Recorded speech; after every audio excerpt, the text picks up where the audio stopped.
할렐루야. 자, 오늘은 요한복음, 이제 우리 사복음서의 마지막 요한복음에 대해서 배우겠습니다. 우리가 이제까지 마태, 마가, 누가 배웠는데, 이 마태는 바로 왕으로 오신 예수 그리스도, 왕으로 오신 예수님에 대해서 기록을 했고, 이 마가복음은 바로 종으로 오셔서 죽기까지, 십자가에 죽으시기까지 우리를 섬겨주신 예수님에 대해서, 그리고 누가복음은 바로 사람의 아들, 인자, 사람의 아들로서 오신 예수님에 대해서 공부를 했습니다. 오늘 이 요한복음은 하나님의 아들, The Son of God, 하나님의 아들로서의 예수님에 대해서 증거하고 있습니다. 우리가 예전에도 저 공부했지만은 이 네 권, 사복음서 네 권 중에 세 권은 공간복음이라고 그랬어. 마태, 마가, 누가는 공간복음이다. 시납틱. 이건 뭐냐면 같은 관점에서 바라보고 기록을 했다. 그래서 내용들이 대부분 겹치는 내용이 많았어요. 그런데 이 사복음서의 요한복음은 유일하게 공간복음이 아니에요. 왜 그러냐면 이 요한복음은 내용이 완전히 달라요. 이 일치하는 내용, 겹치는 내용은 전체에서 8%밖에 안 돼. 나머지 92%는 전혀 다른 내용을 기록을 하고 있습니다. 그래서 오늘은 이 요한복음이 어떤 내용을 우리에게 들려주는지 좀 배우도록 하겠습니다. 그래서 이 요한복음을 어떤 학자들은 이 독수리에 비유하기도 해요. 요한복음은 독수리와 같다. 이 새들 중에 유일하게 이렇게 태양을 바라볼 수 있는 새는 독수리밖에 없다고 그래요. 그처럼 이 요한복음은 우리로 하여금 하나님과 예수 그리스도를 직접적으로 이렇게 바라보게 하는 복음서다 이야기를 합니다. 또 독수리는 새들 중에 가장 멀리 바라본다고 그래요. 가장 먼 곳까지 예리하게 바라본다고 합니다. 그래서 이 하나님의 마음으로 온 세상을 바라볼 수 있는 이 예리한 통찰력을 가지고 있는 복음서가 요한복음이라고 합니다. 그래서 요한복음은 주로 예수님의 신성에 대해서 주로 다루고 있습니다. 그래서 바로 하나님의 아들로서 예수님, 하나님의 아들, 그러니까 신으로서 예수님을 가르치고 있습니다. 그래서 이 예수님의 그 신성에 초점을 맞추고 있기 때문에 이 다른 복음서는 주로 메시아 예수님에 대해서 초점을 맞추는데, 이 요한복음은 로고스 예수님의 초점을 맞춰요. 그게 뭐냐면 바로 말씀에 초점을 맞추고 예수님의 신성에 초점을 맞추고 있다. 그래서 요한복음은 바로 하나님이 바로 말씀이 되는 거예요. 그리고 또 말씀이 바로 육신으로 나타난 것이 예수 그리스도예요. 그래서 요한복음 1장 1절에 이렇게 시작하잖아요. 태초에 말씀이 계시니라. 이 말씀이 하나님과 함께 하셨으니 이 말씀은 곧 하나님이시라. 말씀이 바로 하나님이시고, 이 말씀이 육신을 입고 이 땅에 오신 것이 바로 예수 그리스도다. 그래서 로고스에 맞춰져 있다. 말씀에 초점이 맞춰져 있다. 그리고 예수님의 어떤 행위보다는 예수님 존재 자체에, 또 기적보다는 예수님의 가르침에 초점이 맞춰져 있어요. 그리고 이 다른 복음서는 공관복음은 대체로 무대가 어디였냐면 갈릴리 지역이었어.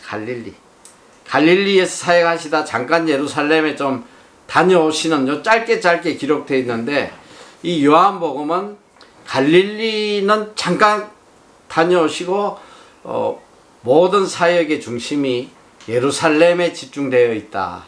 그래서 다른 공관복음에 기록되지 않은 예루살렘의 사역이 집중적으로 기록이 되어 있다.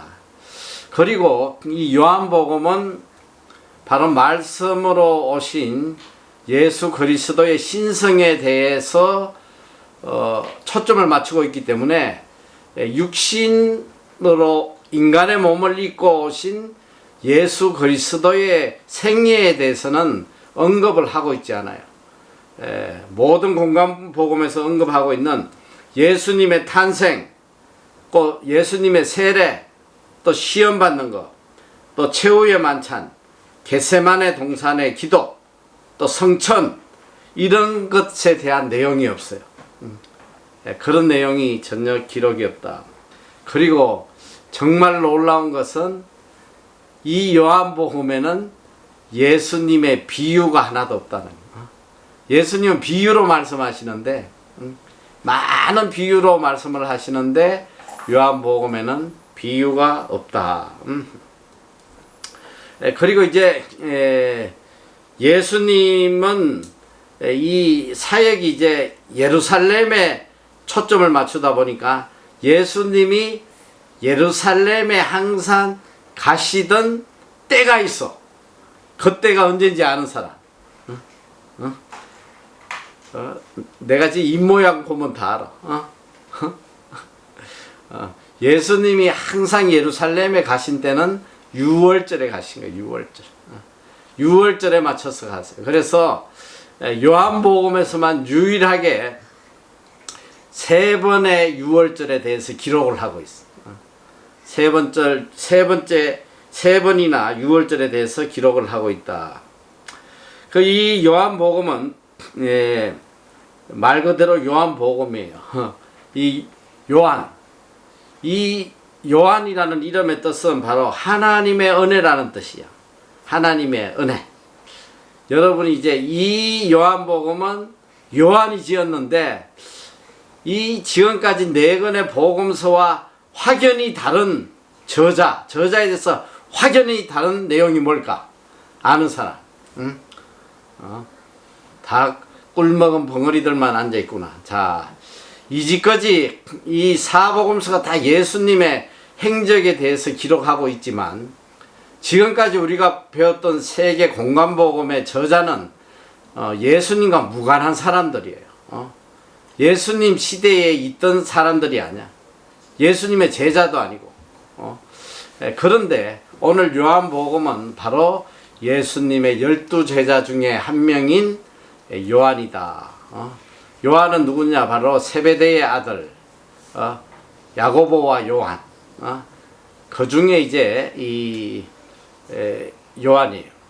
그래서 그 엄마는 살로메, 이 치맛바람으로 유명한 이 살로메다. 그래서 유일하게 사복음서 중에 유일하게 예수님의 제자로서 직접 보고 마지막 순간까지 다 보고 기록한 유일한 책이 바로 요한복음이다. 그래서 이 야고보와 요한은 좀 성격이 굉장히 강하고 좀 괴팍하고 좀 편협적이고 좀 극단적인 또 배타적인 그런 성격의 소유자예요.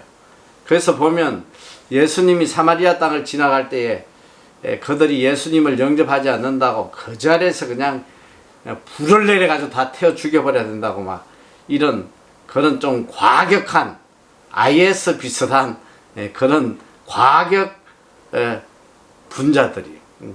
그래서 예수님도 이들을 보고 보아너게라고 그래서 보아너게가 이제 무슨 뜻이냐면 우레의 아들이다. 그러니까 이 천둥 같은 이런 성격을 가졌다. 이렇게 이야기를 하고 있습니다. 그런데 또 이제 성경에 보면 요한은 예수님의 가장 사랑받는 제자라고 기록되어 있어. 이 만찬 때도 보면 예수님의 품에 안겨 있는 게 그 요한이라고, 사랑받는 제자 요한. 그리고 예수님이 이제 12제자가 있지만 특별히 사랑했던 그 주요 제자가 3명이 있어요. 그 주요 3명의 제자가 누구냐면 바로 요한하고 야고보하고 베드로예요. 이 3명은 항상 이 중요 행사 때 이 셋만 데리고 다니셔. 그래서 요한도 아주 예수님의 수제자다. 그걸 우리가 알 수 있습니다.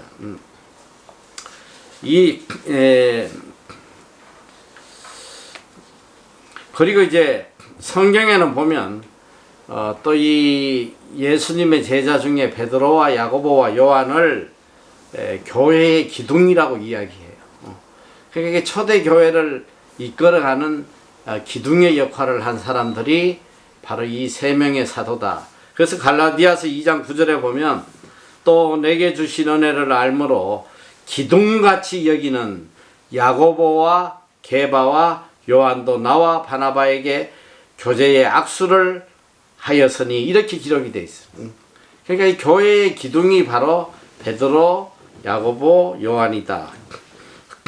그래서 이게 이 요한복음은 언제 쓰였을까? 이제 학자들의 연구 결과로는 예수님이 돌아가시고 60년 정도 뒤에 기록이 되었다, 이렇게 판단을 해요. 그래서 AD 95년경에, AD 95년, 요한은 나중에 보면 이제 밤모섬에 유배되는데, 이 밤모섬에 유배되기 직전에 아마 기록했지 않나.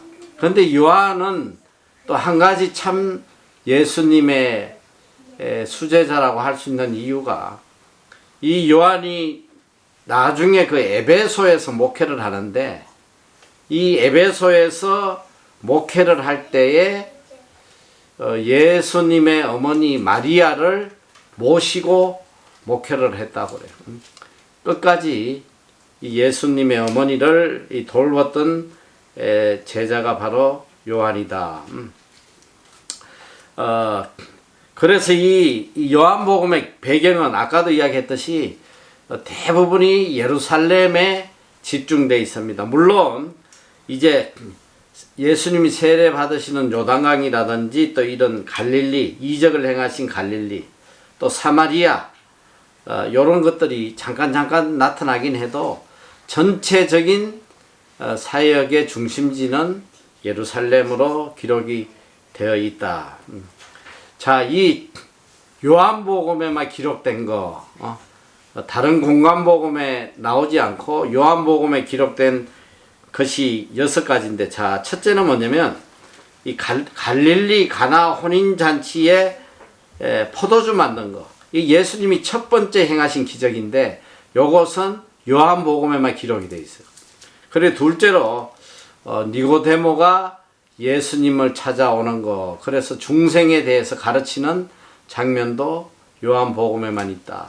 셋째로 이 수가성 여인, 사마리아 땅의 우물가의 여인을 만나는 이야기도 요한복음에만 있다. 또 넷째로 죽은 나사로를 살리시는 내용도 요한복음에만 있습니다. 다섯째는 또 이 제자들의 발을 씻기는 장면도 요한복음에만 있어요. 그리고 이 요한복음에는 특별히 다른 복음서와 달리 이 보혜사 성령에 대해서 여러 곳에 강조를 하고 있습니다. 이게 요한복음의 특이한 내용이에요. 그러니까 아까도 이야기했듯이 요한복음은 예수님의 어떤 사역 중심보다는 예수님의 신성, 그리고 예수님의 이 가르침에 집중을 하고 있는데, 그 이유는 이제 그 당시에 많은 그 이단들이 많이 활동을 했고, 또 영지주의들이 많이 교회를 미혹하고 했기 때문에 이 요한복음은 특별히 이 구원에 관한 교리, 또 예수님의 신성에 대한, 또 하나님의 아들 신으로 이 땅에 오신 예수님에 대해서 강조를 하고 있습니다. 조금 어려운 말이지만은 이 공간복음이 이 현재와 미래의 이렇게 직선 구조라고 한다면 요한복음은 천상과 지상의 이중 구조다. 신학자들이 그렇게 이야기하는데 나도 뭔 소리인지 잘 모르겠어. 어쨌든 좀 다르다. 그러니까 천상과 지상의 이중 구조다 하니까 아마 천국에 대해서 많이 강조를 했겠다 생각하면 될 것 같아요. 자, 그리고 요한 복음서는 영생과 이 사랑에 대해서 강조를 많이 하고 있어요. 그래서 요한복음을 이제 두 파트로 좀 나눠보면 하나님의 아들이신 예수님의 현현, 예수님의 출현에 대해서 이제 다루고 있고 13장에서 21장까지는 예수님의 영광에 대해서 기록을 하고 있습니다.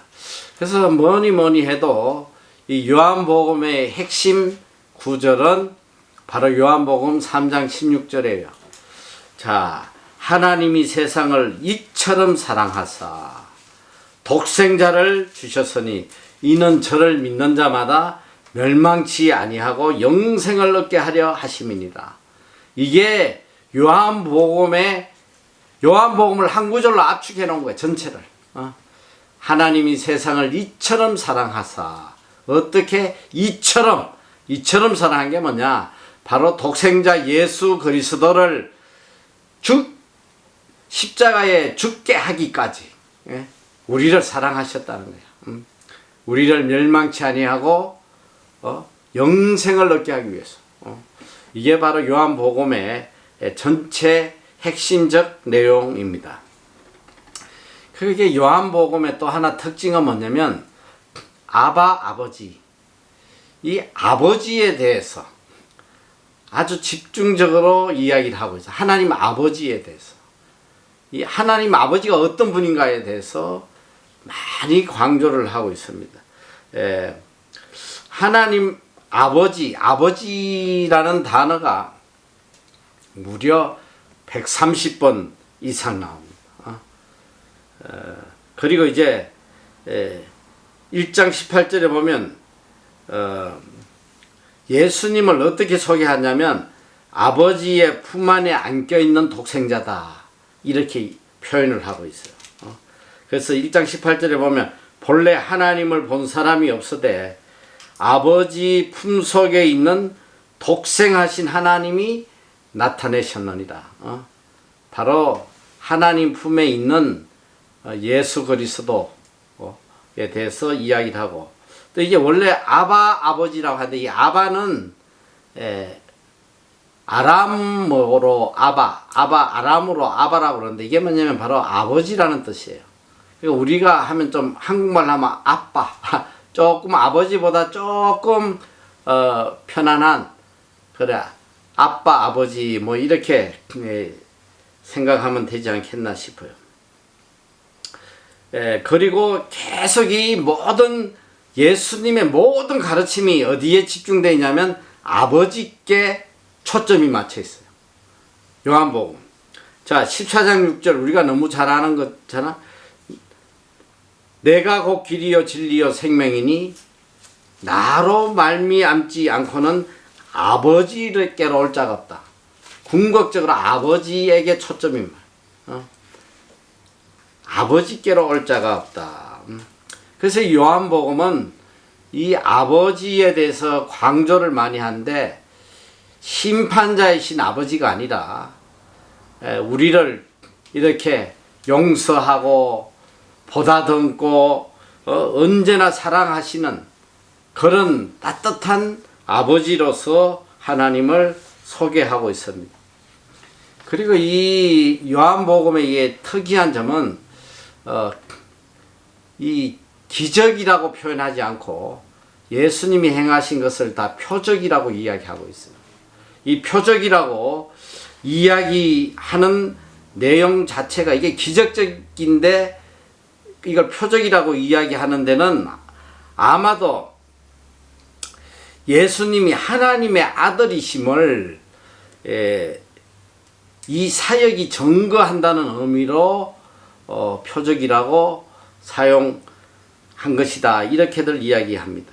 그래서 이 표적 7가지의 표적이 뭐냐면 요한복음에 나오는 첫째는 물로 포도주를 만든 거, 둘째는 왕의 신하의 아들을 고쳐준 거, 셋째는 이 38년 된 중풍병자를 고쳐준 거, 또 넷째는 오병이어, 다섯째는 무리로 걸으심, 또 여섯째는 날 때부터 소경된 자를 고쳐주시는 거, 일곱째는 죽은 나사로를 살리시는 거. 이걸 예수님의 7가지 표적이라고 그래요. 요한복음에 나타나는.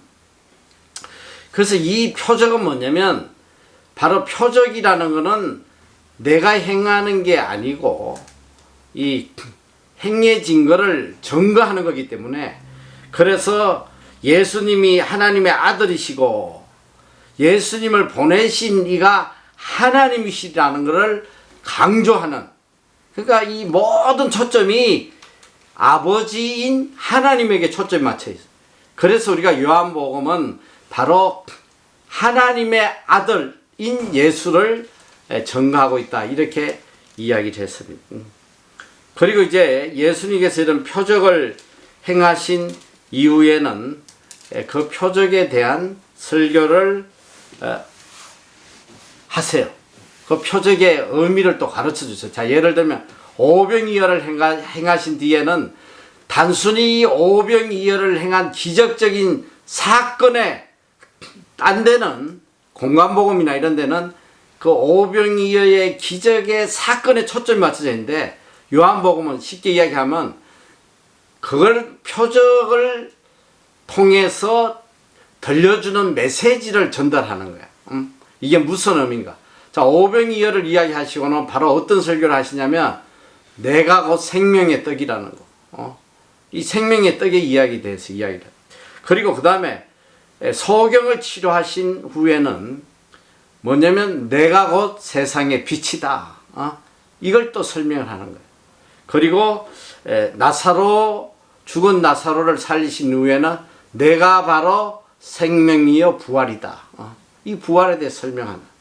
그래서 어떤 표적을 보이시고 난 뒤에는 이어서 설교를 하시는데 구체적인 그 내용들을 풀어주시는 것으로 이어지고 있어요. 자, 그리고 이 요한복음의 기록 목적이 뭐냐면 바로 예수님이 하나님의 아들이심을 믿게 하기 위해서 기록했다, 이렇게 성경은 기록하고 있어요. 자, 요한복음 20장 30절 31절에 보면 예수께서 제자들 앞에서 이 책에 기록되지 아니한 다른 표적도 많이 행하셨으나 오직 이것을 기록하면 너희로 예수께서 하나님의 아들 그리스도이심을 믿게 하려 하며 또 너희로 믿고 그 이름을 힘입어 생명을 얻게 하려 함이니라. 그래서 이 요한복음을 기록한 목적은 바로 예수님이 하나님의 아들 그리스도이심을 믿게 하기 위해서 기록을 했다, 이렇게 기록이 되어 있습니다. 그래서 이 요한복음에는 특별히 이제 이 하나님의 아들 예수 그리스도를 보내신 분이 하나님이라는 것에 대해서 특별하게 가르치는, 이 다른 복음서에서 찾기가 힘든 한 단어가 무려 40번 이상 언급이 되는데, 그 단어가 뭐냐면 보내심을 받았다는 거예요. 보내심을 받았다. 자, 하나님이 보내셨다, 이 말이에요. 첫째로 보면 세례 요한부터 이 예수 그리스도의 오심을 예비하기 위해서 하나님이 보내셨다는 거예요. 그래서 요한복음 1장 6절에 보면 하나님께로서 보내심을 받은 사람이 나서니 이름은 요한이라. 보내심을 받았다. 자, 그리고 예수님도 보내심을 받았다 이렇게 기록을 하고 있어요. 요한복음 5장 30절에 보면 내가 아무것도 스스로 할 수 없노라 듣는 대로 심판하노니 나는 나의 원대로 하려 하지 않고 나를 보내신 이의 원대로 하려는 거로 내 심판은 의로우니라. 이 예수님이 하신 말씀이에요. 나를 보내신 이의 원대로 보내심을 받았다. 요한복음은 이걸 계속 강조하는 거예요. 하나님으로부터 다 보내심을 받은 자들이다. 이걸 강조해요. 그리고 또 보내심을 받은 자기 때문에 예수님이 이 땅에 하시는 모든 사역의 궁극적인 목적은 바로 나를 보내신 이의 원대로 하나님의 뜻을 이루기 위해서 한다. 그걸 또 구체적으로 이제 8장 28절 29절에 보면 내가 스스로 아무것도 하지 아니하고 오직 아버지께서 가르치시는 대로 이런 것을 말하는 줄도 알리라. 나는 보내신 이가 나와 함께 하시는도다. 나는 항상 그가 기뻐하시는 일을 행함으로 나를 혼자 두지 아니하셨느니라. 철저하게 하나님 중심이에요. 이 요한복음은 모든 것이 하나님을 통해서 이루어짐을 강조하고 있어요. 그래서 하나님의 아들 예수다. 이걸 강조하고 있단 말이에요. 그리고 이 또 예수님에 대해서 7개의 증거가 있어요. 이 요한복음에는 예수님이 하나님의 아들이시고 하나님이 온 세상을 구원하시기 위해서 예수님을 이 땅에 보내셨다는 것을 증거하는 내용이 7군데가 나와. 그거 참 희한하게 이 요한복음에는 이제 내가 쭉 이야기할 텐데 웬만하면 다 7개야. 7개로 끝을 맺어. 이게 뭐냐, 7이 완전수거든. 성경에서 완전수. 하나님이 완성하신 것을 의미하기 위해서 7개로 모든 것이 끝이 난다. 자, 이 증거도 예수님이 하나님의 아들로 우리를 구원하시기 위해서 이 땅에 보내심을 받았다는 내용도 7가지로 증거가 되고 있어. 자, 첫째는 세례 요한이 예수님을 증거한다. 요한복음 1장 7절에서 8절.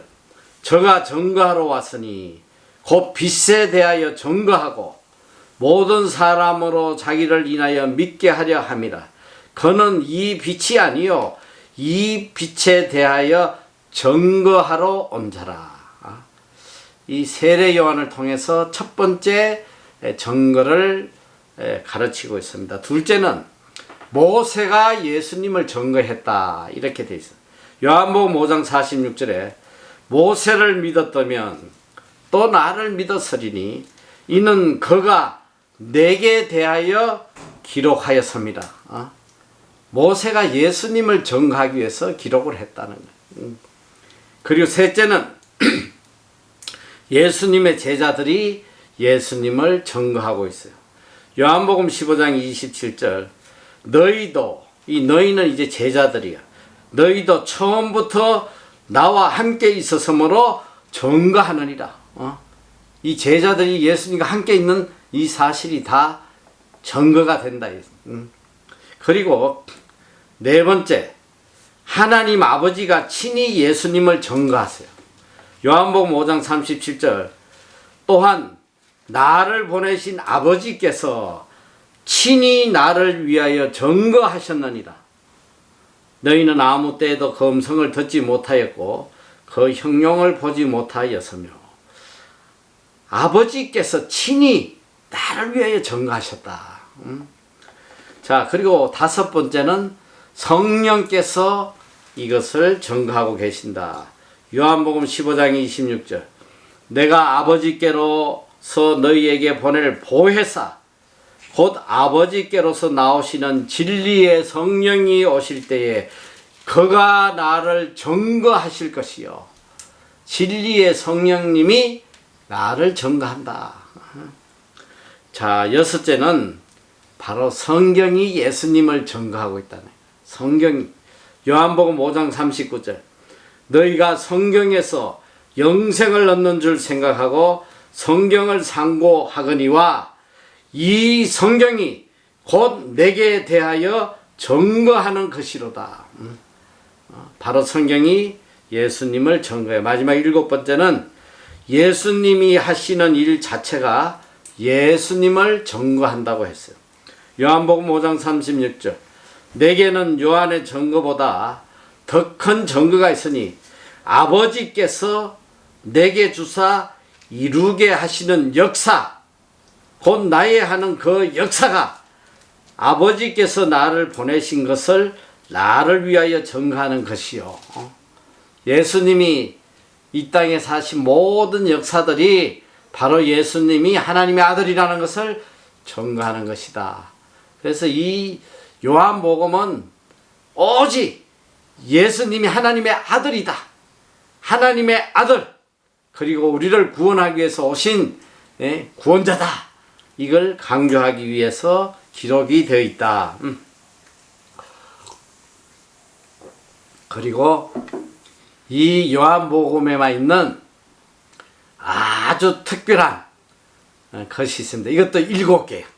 7개. 그게 뭐냐면 I am the light of the world. 나는 세상의 빛이니. I am the bread. I am the vine. 나는 포도나무요. 이 I am으로 시작하는 나는 누구다라고 시작하는 것이 7개. 7개가 요한복음에 예수님을 증거하고 있는 거예요. 자, 첫째는 나는 생명의 떡이다. 6장 요한복음 6장 35절. 예수께서 가라사대 내가 곧 생명의 떡이니 내게 오는 자는 결코 줄이지 아니할 터여 나를 믿는 자는 영원히 목마르지 아니하리라. 나는 생명의 떡이다. 둘째, 나는 세상의 빛이다. 8장 12절.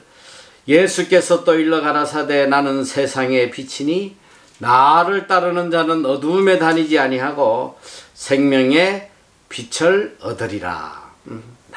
나는 세상의 빛이다. 또 세 번째, 나는 양의 문이다. 10장 9절, 10장 7절. 그러므로 예수께서 다시 이르시되 내가 진실로 진실로 너희에게 말하노니 나는 양의 문이다. 나는 양의 문이라. 또 네 번째, 나는 선한 목자다. 굿 세퍼드. 요한복음 10장 11절 12절. 나는 선한 목자라. 선한 목자는 양들을 위하여 목숨을 버리거니와 삭구는 목자도 아니요 양도 제 양이 아니라. 이리가 오는 것을 보면 양을 버리고 달아나나니 이리가 양을 넉탈하고 또 해치느니라. 나는 선한 목자다. 선한 목자는 양들을 위하여 목숨을 버린다. 예수님은 선한 목자라고 증거하고 있습니다. 자, 다섯째. I am the resurrection and the life. 나는 부활이요 생명이다. 나는 부활이요 생명. 요한복음 11장 25절 26. 예수께서 가라사대 나는 부활이요 생명이니 나를 믿는 자는 죽어도 살겠고 무릇 살아서 나를 믿는 자는 영원히 죽지 아니하리니 이것을 내가 믿느냐. 자, 이제 마지막 여섯 번째. 마지막이 아니고 여섯 번째. 나는 길이요 진리요 생명이다. 요한복음 14장 6절.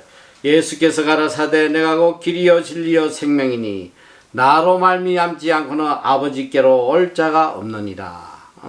마지막 일곱 번째. 나는 참 포도나무다. 요한복음 15장 5절. 나는 포도나무요 너희는 가지니 저가 내 안에 내가 저 안에 있으면 이 사람은 과실을 많이 맺나니 나를 떠나서는 너희가 아무것도 할 수 없음이니라. 자, 7가지로 I am. 나는 누구다. 예수님이 이렇게 증거하고 계세요. 참 이게 우연이라고 하기가 뭐하게 다 요한복음 이게 7개로 지금 끝을 맺고 있어요. 하나님의 완전수, 하나님이 이루신 이 완성을 증거하기 위해서 7개로 이렇게 끝을 맺지 않나. 이제 보다 보니까 이제 신학자들이 또 7가지로 요한복음은 끝이 난다. 이렇게 여러 가지 또 이렇게 분석을 해 놓은 게 있는데, 첫째 보면 이 내용을 보면, 예수님의 내용을 보면 서론, 본론, 결론이 나오는데, 서론은 1장인데 바로 예수님의 모습에 대해서 증거하고 있어요. 예수님의 모습을 7가지로 증명을 하고 있어. 1장에 보면 예수님은 어떤 분이냐? 태초부터 계신 하나님이다. 이렇게 기록하고 있어요. 둘째는 말씀이신 하나님이다. 말씀. 그리고 셋째는 세상의 빛이신 하나님. 또 넷째는 말씀이 육신이 되신 하나님. 다섯째는 은혜와 진리가 충만하신 하나님. 여섯째는 독생하신 하나님. 또 7번째는 하나님의 어린 양이다. 이게 1장에 나오는 예수님의 모습을 7가지로 이렇게 표현이 되어 있어요. 그리고 또 놀랍게 2장부터 12장까지는 예수님의 사역, 예수님의 표적을 기록을 하고 있는데, 이 표적도 7가지다. 아까도 이야기했듯이 물로 포도주를 만드시고, 왕의 신하 아들 고치시고, 38년 된 병자를 고치시고, 오병이 여러 5,000명 먹이시고, 물리로 걸으시고, 날 때부터 소경된 자를 고치시고, 죽은 나사로를 살렸다. 예수님의 표적도 7가지로 완성이 되는 거예요. 그것도 더 놀라운 건 13장에서 17장까지는 예수님의 개인적 사역을 기록을 해놨는데, 이 예수님의 사역도 7가지로 구성이 되어 있다. 첫째는 세상에 있는 제자들을 끝까지 사랑하셨다. 둘째는 제자들의 발을 씻겼다. 셋째는 가룟 유다가 배반할 것을 말씀하셨다. 넷째는 새 계명을 주셨다. 서로 사랑하라는. 그리고 다섯째는 베드로가 부인할 것을 말씀하셨다. 여섯째는 보혜사 성령을 보내실 것을 약속하셨다. 7째는 제자들을 위해 중보 기도를 하셨다. 이렇게 되어 있어요. 그리고 18장에서 20장까지는 예수님 사역의 완성에 대한 것을 기록했는데, 여기도 7가지 사건으로 사역이 완성이 됐어요. 자, 7가지. 첫째는 사로잡혀서 고난을 당하시고, 둘째는 빌라도 앞에 서시고, 셋째는 십자가를 지시고, 넷째는 십자가에 못 박혀 죽으시고, 다섯째는 아리마대 요셉의 무덤에 장사되시고, 6번째는 3일 만에 부활하시고, 7번째는 제자들에게 나타나셨다. 이렇게 기록을 하고 있습니다. 그리고 마지막 21장은 베드로와 연관된 7가지 말씀이에요. 첫째는 베드로에게 하신 말씀, 7가지 말씀에, 첫째는 너희에게 고기가 있느냐 이렇게 먼저 물으시고, 둘째로 거물을 배 오른편에 던지라 말씀하시고, 셋째는 지금 잡은 생선을 가져와라. 셋째, 넷째는 와서 조반을 먹으라. 5번째는 시몬아 내가 나를 사랑하느냐. 6번째는 내 양을 먹이라. 7번째는 너는 나를 따르라. 이렇게 7가지라고 이 신학자들이 이렇게 분석해 놓은 거예요. 이건 뭐 내가 분석한 건 아니고, 어쨌든 참 놀랍게도 이 요한복음에는 7가지 수가 이 완전수, 하나님의 사역의 완성을 의미하는 7가지 숫자로 모든 것이 이루어지고 있다는 거. 이게 참 놀라운 말씀이잖아요. 그리고 이 요한복음은 어떻게 결론이 났냐면, 바로 요한복음 17장 4절 말씀이 요한복음의 결론이에요. 자, 17장 4절 보면, 아버지께서 내게 하라고 주신 일을 내가 이루어 아버지를 이 세상에서 영화롭게 하여 사오니. 자, 이 요한복음의 예수님의 이 사역은 바로 아버지를 영화롭게 하는 거.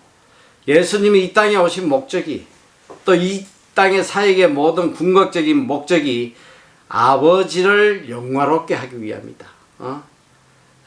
그리고 그래서 예수님께서 이 땅에 나를 보내신 목적이 바로 아버지의 뜻을 이루는 것이다. 계속 이걸 강조하고 있습니다. 그래서 우리가 이 요한복음을 보다 보면 계속 예수님이 모든 말씀을 하실 때 항상 아버지를 이야기하십니다.